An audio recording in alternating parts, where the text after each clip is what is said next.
శ్రీ విశ్వ విజ్ఞాన విద్యా ఆధ్యాత్మిక పీఠం 96వ వార్షిక మహాసభలు. వీటికి విచ్చేసిన మీ అందరికీ కూడా హృదయపూర్వకమైనటువంటి నమస్కారాలు తెలియజేస్తూ, పూర్వ పీఠాధిపతులందరికీ కూడా పాదాభివందనం తెలియజేసుకుంటూ, ప్రస్తుత పీఠాధిపతి గారు డాక్టర్ ఉబరాలి షా గారు మరి ఎంతో చైతన్యవంతమైనటువంటి, జ్ఞానవంతమైనటువంటి, తాత్వికపరమైనటువంటి విశేషాలన్నీ కూడా ఈ విశ్వ శ్రేయస్సు కోసం అందిస్తున్నందుకు మన అందరి తరఫున కూడా వారికి నమస్కారం తెలియజేస్తున్నాను. ఈరోజు చాలా చాలా చాలా ఆనందపడేటటువంటి విషయం. ఎందువల్లంటే విద్వానేవ విజానాతి విద్వజ్జన పరిశ్రమం అన్నారు. విద్వాంసుల యొక్క శ్రమ ఫలితం అన్నీ తెలుస్తాయటండి. అలాగా డాక్టర్ ఉమరాలి షా గారు రాసినటువంటి పుస్తకాల్లో ఒకటైనటువంటి బర్హిణీదేవి పద్యకావ్యానికి వ్యాఖ్యానం మరి ఆంధ్రప్రదేశ్లో ప్రముఖులు, ఉభయ రాష్ట్రాల్లో తెలుగు సంస్కృతంలో ప్రముఖులు ఎవరు అంటే 5గురు చెప్తే అందులో బేతవోలు రామబ్రహ్మం గారు ఉంటారు. ఒకసారి మీరు కరతాళ ధ్వనులతో ఆయన అభినందించాలి. ఎందువల్లంటే ఆయన మరి ఈ కావ్యానికి వ్యాఖ్యానం రాసి అర్ధ తాత్పర్యాలతోటి, తర్వాత వివరణతోటి ఇవన్నీ కూడా విశేషమైనటువంటి అందించినందుకు ముందుగా మరి విశ్వవిజ్ఞాన విద్యా ఆధ్యాత్మిక పీఠం తరఫున, ఉమరాలి షా సాహితీ సమితి తరఫున కూడా నేను హృదయపూర్వకమైనటువంటి పాదాభివందనాలు చేస్తున్నాను. ఈ కథ 14వ శతాబ్దం అందలి భారతదేశపు చరిత్ర బర్హిణీదేవి కావ్యం. సంఘ సంస్కరణాభిలాషే ఈ దీనికి ప్రధానాంశం. విజయనగరాధీశుడు బుక్కరాయలు అతని కుమార్తె బర్హిణీదేవికి సంబంధించిన కథాంశం. దీన్ని తీసుకుని రాశారండి డాక్టర్ ఉమరాలి షా గారు. దాన్ని మరి ఈరోజు వ్యాఖ్యానాన్ని డాక్టర్ ఉమరాలి షా గారు మన పీఠాధిపతి గారికి ఇవ్వడానికి విచ్చేశారు. ఆయన తర్వాత ఆయన మాట్లాడతారు.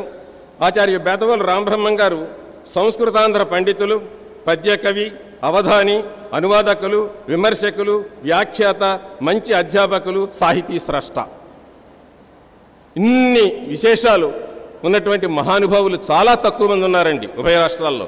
అటువంటి రామబ్రహ్మం గారు మరి సోదరుడు చంద్రజీ అని అనిపించుకునేటటువంటి అదృష్టాన్ని కలిగించినటువంటి ఆంధ్ర గీర్వాణ విద్యాపీఠం కొవ్వూరులో ఉందండి. అది 110-15 సంవత్సరాల కళాశాల. అందులో చదువుకోవటం నా అదృష్టం. నేను చేరేటప్పటికి ఆయన 5 ఏళ్ళు చదువుకుని వెళ్ళిపోతున్నారు.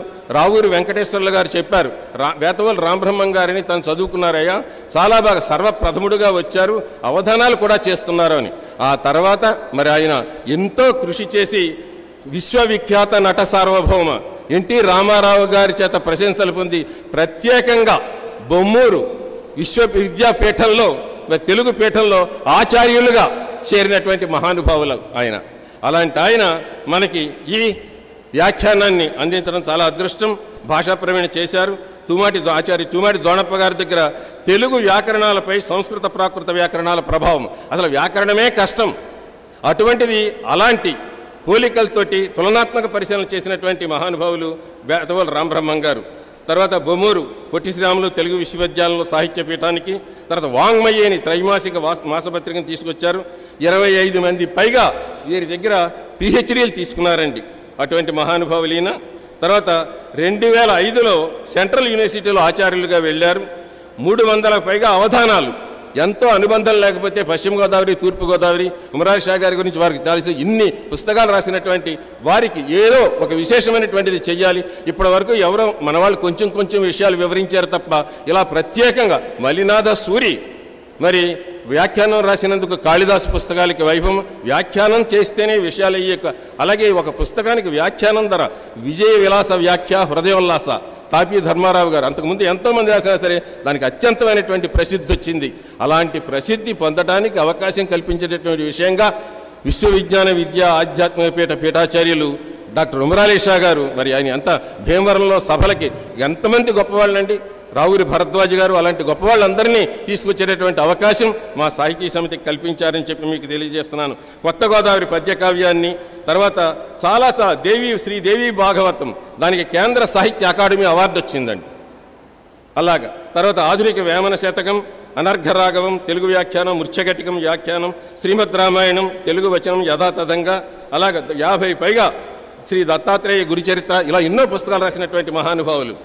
తర్వాత అవధాన సుధాకర, సభా సంచాలక సార్వభౌమ, సభా సమ్మాన్ పురస్కారాలు స్వీకరించారు. తర్వాత జీవన సాఫల్య పురస్కారాన్ని మొన్న 1/11/23న ఆంధ్రప్రదేశ్ ప్రభుత్వం చేత స్వీకరింపబడినటువంటి మహానుభావులు ఈయన. పిల్లలందరికీ తెలుగు వాళ్ళకి చెప్పేది ఏంటంటే ఆయన తెలుగు వ్రాయడం చదవటం చిన్నారుల్లో తప్పనిసరిగా నేర్చుకోవాలి అని. మరి 2018లోనే వారికి డాక్టర్ ఉమరాలి షా పురస్కారాన్ని భీమవరంలో ఇవ్వాలని చూశాం. వారు పెద్ద మనసుతోటి నాకు కాదు ఇంకా కాళీపట్నం రామారావు గారిని ఉన్నారు వారికి ఇవ్వండి అని తెలియజేశారు. మరి తప్పనిసరిగా పీఠాధిపతులు మరి వారికి పురస్కారాన్ని ఇచ్చేటటువంటి ప్రణాళిక కూడా చేస్తున్నారు. అటువంటి మహనీయులు ఈ రోజున విచ్చేయడం, వారు రాసినటువంటి వ్యాఖ్యాన పుస్తకాన్ని పీఠాధిపతులకు అందించటం చాలా చాలా విశేషమైన విషయం. మీరందరూ కరతాళధ్వనులతోటి ఉమరాలి షా గారికి ఆనందపడేటటువంటి విధంగా తెలిసేటట్టుగా చేయవలసిందిగా కోరుకుంటూ మీ అందరి దగ్గర సెలవు తీసుకుంటున్నాను. నమస్కారం.